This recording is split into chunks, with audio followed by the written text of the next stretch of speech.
Hello friends, कैसे हैं आप लोग? आई होप आप अच्छे होंगे। तो आज हम बौद्ध धर्म को पढ़ेंगे। पिछली वीडियो में हमने जैन धर्म पढ़ा था, तो चलिए देखते हैं ज़्यादा टाइम गवाए हुए ना गवाए हुए। बौद्ध धर्म के संस्थापक गौतम बुद्ध थे, यानी जो बौद्ध धर्म के जो संस्थापक थे वो गौतम बुद्ध थे।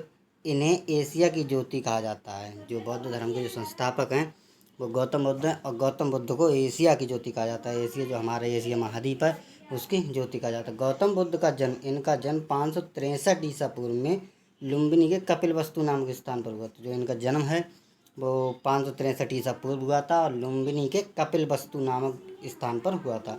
इनके पिता शुद्धोधन शाक्य गढ़ के मुखिया थे। जो इनके पिता थे शुद्धोधन शाक्य, वो गढ़ के पूरे जितना एरिया था उसके मुखिया थे। इनकी माता माया देवी महादेवी मृत्यु जन्म से 7वें दिन हो गई। 7वें दिन इनकी मृत्यु हो गई। जो इनके पिता थे शुद्धोधन शाक्य गढ़ के मुखिया थे। इनकी माता जो माया देवी थी उनकी मृत्यु जन्म के 7वें दिन हो गई।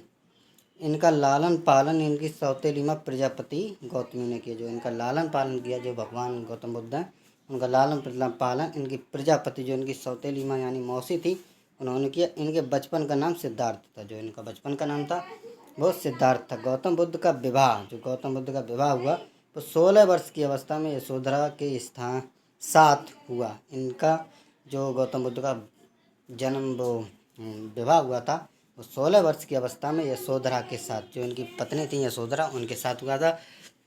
अब चलिए आगे बढ़ते। इनके पुत्र का नाम राहुल था। जो इनका पुत्र था राहुल, उसका नाम क्या था? राहुल। और सिद्धार्थ जब कपिलवस्तु शहर पर निकले, जब ये सिद्धार्थ जब छोटे थे और जब ये बड़े हुए तो ये जब शहर पर निकले थे, किसी कपिलवस्तु जो इनकी नगरी थी वहाँ से किसी शहर पर निकले थे, तो इन्होंने निम्न 4 दृश्यों को देखा था। कौन कौन से दृश्य थे? पहले सिद्धार्थ जब कपिलवस्तु की शहर पर निकले तो उन्होंने निम्न 4 दृश्यों को देखा। कौन कौन से देखा? पहला देखा इन्होंने बूढ़ा, फिर रोगी देखा, फिर लाश देखा, फिर सन्यासी। यानी पहला कि बूढ़ा व्यक्ति कैसे लाठी टेकता हुआ जा रहा। फिर उन्होंने रोगी देखा कि वो दर्द से पेट में दर्द हो रहा था तो वो दर्द से कैसे चिल्ला रहा। दूसरा देखा उन्होंने लाश, जिसे लोग कंधों पर उठा कर ले जा रहे थे। फिर इन्होंने सन्यासी को देखा। सन्यासी से इन्होंने कुछ पूछा। सांसारिक दुखों व्यथित होकर, जो सांसारिक जो दुख थे उनसे व्यथित होकर, जो संसार के जितने भी दुख थे उनसे व्यथित होकर सिद्धार्थ ने 29 वर्ष की अवस्था में गृह त्याग, जो 29 वर्ष की अवस्था में इन्होंने गृह त्याग किया, जिसे बौद्ध धर्म में महाभिनिष्क्रमण कहा गया। जिसे जो इन्होंने गृह त्याग किया था उसे बौद्ध धर्म में महाभिनिष्क्रमण कहा गया। और जो गृह त्याग का इनका प्रतीक था वो था घोड़ा। गृह त्याग करने के बाद सिद्धार्थ ने वैशाली के आलार कलाम से सांख्य दर्शन से शिक्षा ली। जो गृह त्याग करने के बाद सिद्धार्थ ने जो पहली शिक्षा ली थी, जो उनके प्रथम गुरु थे वो थे आलार कलाम। उन्होंने सांख्य दर्शन, जो हमने दर्शन पढ़ाए थे 6 दर्शन वैदिक काल में, तो वहाँ से इन्होंने शिक्षा ली थी। आलार कलाम इनके प्रथम गुरु थे। आलार कलाम सिद्धार्थ के प्रथम गुरु हुए, जिनसे इन्होंने शून्य का ज्ञान प्राप्त किया। जो आलार कलाम थे वो इनके प्रथम गुरु हुए और इन्हीं गुरु से इन्होंने जो शून्य का ज्ञान था वो प्राप्त किया। चलिए आगे बढ़ते हैं। आलार कलाम के बाद उन्होंने राजगीर के रुद्रकरा पुत्र से शिक्षा ग्रहण की। जो आलार कलाम इनके प्रथम गुरु थे, उनके बाद जो दूसरे गुरु आए थे राजगीर के रुद्रकराम पुत्र, उनसे शिक्षा ग्रहण की, जिनसे उन्होंने योग का ज्ञान प्राप्त किया। अब जो आलार कलाम थे उनसे इन्होंने शून्य का ज्ञान प्राप्त किया। कभी एग्जाम में आ सकता है कि शून्य का ज्ञान इन्होंने कौन से गुरु से प्राप्त किया था, तो इनके गुरु थे आलार कलाम, वहाँ से इन्होंने शून्य का ज्ञान प्राप्त किया था। और जो राजगीर के रुद्रकराम पुत्र, जो रुद्रकराम पुत्र जो इनके दूसरे गुरु बने थे, उनसे इन्होंने शिक्षा ली थी और इन्होंने योग का ज्ञान प्राप्त किया था। बिना अन्न जल ग्रहण किए 6 वर्ष की कठिन तपस्या के बाद 35 वर्ष की आयु में जो इन्होंने अन्न भी त्याग दिया, जल भी त्याग दिया, और 6 वर्ष की कठिन तपस्या के बाद, जो 6 वर्ष की इन्होंने कठिन तपस्या की थी के बाद 35 वर्ष की आयु में विशाख की पूर्णिमा की रात निरंजना नदी के किनारे पीपल वृक्ष के नीचे सिद्धार्थ को ज्ञान प्राप्त हुआ। जो इन्होंने कठिन तपस्या की उसी समय बैसाख की जो पूर्णिमा थी उसकी रात में निरंजना नदी, जो इनके जहाँ पर इन्होंने ज्ञान प्राप्त किया था उस नदी का नाम था निरंजना नदी के किनारे पीपल के वृक्ष के नीचे, जो पीपल का वृक्ष होता है उसके नीचे बैठकर इन्होंने कठिन तपस्या की और वहाँ से इन्होंने ज्ञान प्राप्त हुआ। इन्हें ज्ञान प्राप्ति के बाद सिद्धार्थ बुद्ध के नाम से जाने गए। जो सिद्धार्थ थे, पहले इनके बचपन का नाम कथा किया था सिद्धार्थ, और हमेशा से चला आ रहा था सिद्धार्थ। जब इन्होंने ज्ञान प्राप्ति की तो इन्होंने सिद्धार्थ का नाम हटकर इनका नाम बुद्ध के नाम से जाने गए। स्थान बोध गया कहलाए। जिस जिस स्थान पर इन्होंने ज्ञान प्राप्त किया था वो स्थान बोध गया कहलाए। बुद्ध ने अपना प्रथम उपदेश सारनाथ में दिया था। जो बुद्ध ने जो प्रथम उपदेश दिया था वो सारनाथ में दिया था, जिसे बौद्ध ग्रंथों में धर्मचक्र प्रवर्तन कहा गया। और जो बुद्ध ने अपना प्रथम उपदेश दिया था वो कहाँ दिया था? सारनाथ में। और इनका जो प्रथम उपदेश था उसका नाम क्या था? धर्मचक्र प्रवर्तन। ठीक है, आगे बढ़ते हैं।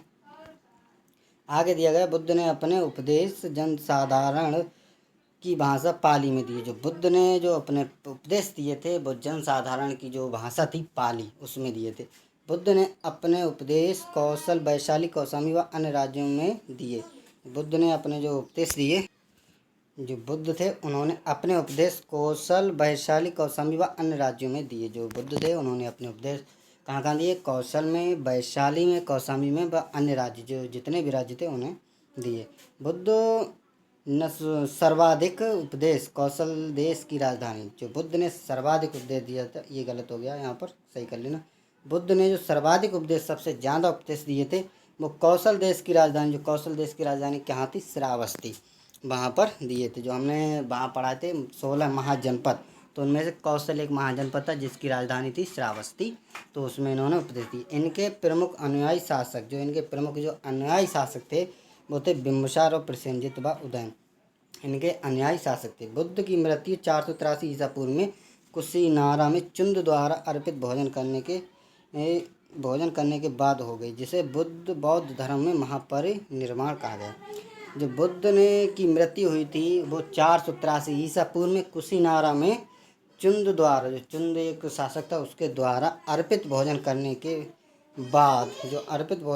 के बाद हो गई, जिसे बौद्ध धर्म में क्या कहा गया? महापरिनिर्वाण कहा गया। बौद्ध धर्म के बारे में हमें विशद ज्ञान त्रिपिटक, जो हमारी 3 त्रिपिटक है, जिसमें है विनय पिटक, सूत्र पिटक और अभिधम्म पिटक, इससे हमें प्राप्त होता है। जो अधिकतम ज्ञान है वो हमें विनय पिटक, सूत्र पिटक और अभिधम्म पिटक से प्राप्त होता है। चलिए आगे बढ़ते हैं। आगे क्या दिया है? विनय पिटक, इसमें भिक्षु एवं भिक्षुणियों के आचरण संबंधी नियम है। जो इसमें जो विनय पिटक है इसमें भिक्षु एवं भिक्षुणियों के आचरण संबंधी नियम है। जो भिक्षु भिक्षुणियों के जो आचरण है उससे संबंधित, जितने भी आचरण है उससे संबंधित नियम है। सूत्र पिटक में क्या दिया है? इसमें बौद्ध धर्म के उपदेश संकलित हैं। जितने भी उपदेश हैं बौद्ध धर्म के वो कहाँ संकलित है? सूत्र पिटक में। अभिधम्म पिटक, इसमें बौद्ध धर्म की दार्शनिक व्याख्याएं दी गई हैं। जो अभिधम्म पिटक है इसमें बौद्ध धर्म की जितनी भी दार्शनिक दर्शन हैं, जितनी भी दार्शनिक व्याख्याएं हैं वो दी गई हैं। और जातक कथा, ये मूल रूप में पाली भाषा में रचे गए हैं। इनकी संख्या 549 है।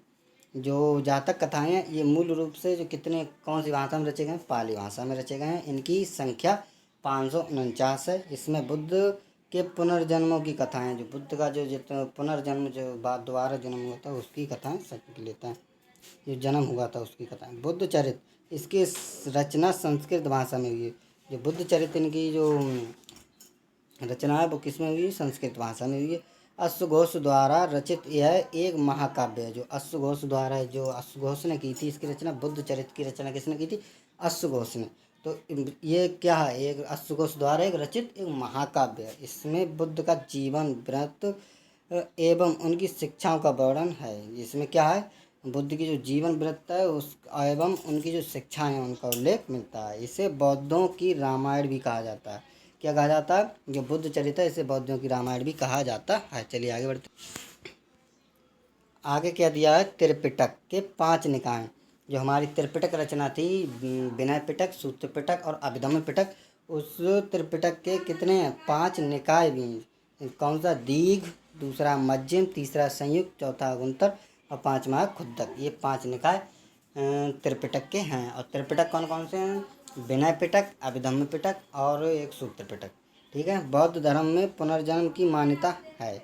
बौद्ध धर्म में क्या है? पुनर्जन्म की मान्यता। और जो हमने पिछली वीडियो में पढ़ाया था जैन धर्म, उसमें क्या है?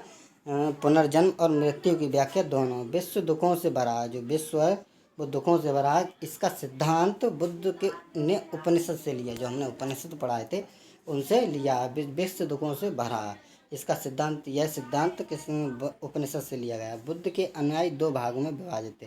जो बुद्ध के अनुयायी थे वो कितने भागों में विभाजित थे? दो भागों में। पहला था भिक्षुक, दूसरा था उपासक। अब भिक्षुक किसे कहते हैं? बौद्ध धर्म के प्रचार के लिए जिन्होंने संन्यास ग्रहण किया। जो बौद्ध धर्म के लिए जिन्होंने प्रचार करने के लिए, जो बौद्ध धर्म था उसका प्रचार करने के लिए जिन्होंने संन्यास ग्रहण किया है उसे कहते हैं भिक्षुक। और जिसने गृहस्थ जीवन व्यतीत करते हुए बौद्ध धर्म अपनाने वाले, जो गृहस्थ जीवन, जो अपने जीवन को व्यतीत कर रहे हैं ऐसे ही, उसे क्या कहते हैं? उपासक। बौद्ध संघ में सम्मिलित होने के लिए न्यूनतम आयु 15 वर्ष थी। जो बौद्ध संघ था जिसमें सम्मिलित होने के लिए एक व्यक्ति के लिए लगभग कम से कम 15 वर्ष की आयु होनी चाहिए थी, तब वह बौद्ध संघ में सम्मिलित हो सकता था। बौद्ध धर्म के 3 रत्न हैं। कौन कौन से हैं? बुद्ध, धर्म एवं संघ। चलिए आगे बढ़ते हैं। आगे दिया गया बुद्ध की प्रमुख 4 संगीतियाँ या सभा निम्नलिखित हैं। बुद्ध ने 4 संगीतियाँ की थी। कौन कौन सी की थी? प्रथम बौद्ध संगीति हुई थी हमारी 483 ईसा पूर्व। अब वो भी हुई थी हमारी राजगृह, वो भी हमारी कहाँ हुई थी? राजगृह में। और इसके अध्यक्ष कौन बने थे? महाकश्यप। और शासनकाल किसका था? अजातशत्रु का। ठीक है, तो प्रथम बौद्ध संगीति आपको याद होगी 483 ईसा पूर्व में हुई थी, वो भी राजगृह में हुई थी। इसके अध्यक्ष बने थे महाकश्यप। और उस समय पर शासनकाल किसका चल रहा था? अजातशत्रु का। द्वितीय बौद्ध संगति हुई थी 383 ईसा पूर्व में हुई थी, ये हुई थी वैशाली में। और इसके अध्यक्ष बने थे शबाकामी। और ये शासनकाल किसका था? कालाशोक का। चलिए आगे बढ़ते हैं। तृतीय 250 ईसा पूर्व में हुई थी, पाटलिपुत्र में हुई थी। मोंगलीपुत्र इसके अध्यक्ष बने थे। और ये किसके शासनकाल में हुई थी? अशोक के। चतुर्थ बौद्ध संगति हुई थी तो 98 ईस्वी में हुई थी, ये हुई थी ईसा पूर्व में, और ये ईस्वी में हुई थी। ये कुंडलवन में हुई थी, वसुमित्र इसके अध्यक्ष बने थे, और ये कनिष्क के शासनकाल में हुई थी। चतुर्थ बौद्ध संगति के बाद बौद्ध धर्म 2 भागों हीनयान और महायान में बटेगा।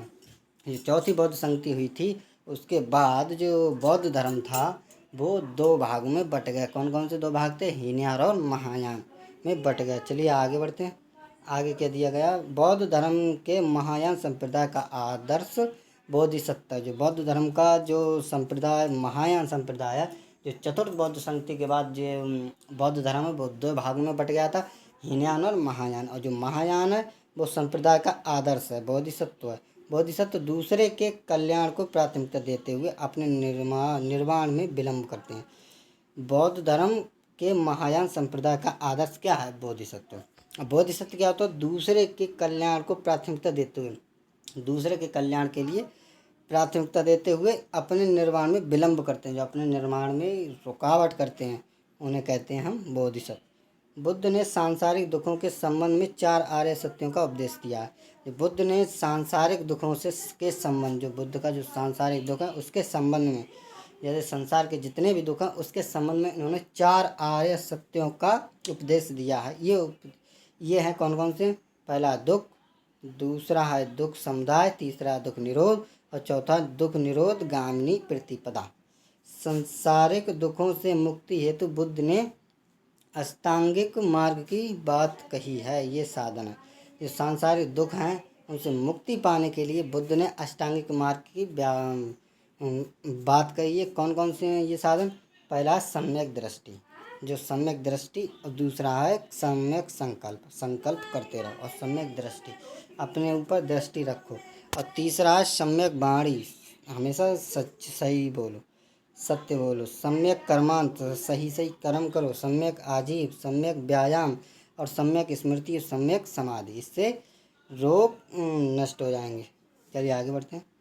निर्वाण प्राप्ति। निर्वाण बौद्ध धर्म का परम लक्ष्य है। जो निर्वाण है बौद्ध धर्म का वो क्या है? परम लक्ष्य है, दीपक का बुझ जाना। निर्वाण बौद्ध धर्म का परम लक्ष्य, दीपक का बुझ जाना, अर्थात जीवन मरण, यानी कि जो परम लक्ष्य है वो क्या है? दीपक का बुझ जाना। जो निर्वाण बौद्ध धर्म का जो परम लक्ष्य है वो क्या है? दीपक का बुझ जाना, अर्थात जीवन मरण चक्र में मुक्त हो जाना। जो जीवन मरण का जो चक्र है उससे मुक्त हो जाना। बुद्ध ने निर्वाण प्राप्ति की सरल बनाने के लिए, जो निर्वाण प्राप्ति है उसको सरल बनाने के लिए 10 सील दिए हैं। जो बुद्ध जो निर्वाण प्राप्ति है, मृत्यु के बाद की जो निर्वाण प्राप्ति है, उसे सरल बनाने के लिए 10 सील दिए हैं। कौन कौन से हैं? पहला अहिंसा, दूसरा असत्य, तीसरा आस्ते, चौथा अपरिग्रह, पाँचवा मद सेवन ना करना, असमय भोजन ना करना। अहिंसा होता है हिंसा ना करना, सत्य होता है सत्य वचन, सदा सत्य बोलना, आस्ते होता है चोरी ना करना, अपरिग्रह होता है आस्ते होता है चोरी करना, चोरी ना करना, अपरिग्रह होता पता नहीं, मद सेवन यानी कि ज़्यादा मांस मछली ना खाना, असमय भोजन ना करना। जो हर समय भोजन करते हैं वो उनके लिए असमय भोजन नहीं करना, क्योंकि समय समय पर भोजन करना। सुखप्रद बिस्तर पर ना सोना, जो सुखप्रद बिस्तर है उस पर ना सोना। जितनी भी कठिनाई में तुम रहोगे उतना ही अच्छा पाओगे। धन संचय ना करना, किसी का धन ना संचय करना। स्त्रियों से दूर रहना, नृत्य गान आदि से दूर रहना। अनिश्वरवाद के संबंध में बौद्ध धर्म एवं जैन धर्म समानता है। जो अनिश्वरवाद हैं, जो हमारे लेखक, उनके संबंध में उन्हें बताया गया, उन्होंने बताया कि बौद्ध धर्म और जैन धर्म में समानता है, यानी बौद्ध धर्म और जैन धर्म सेम ही हैं। चलिए आगे बढ़ते हैं।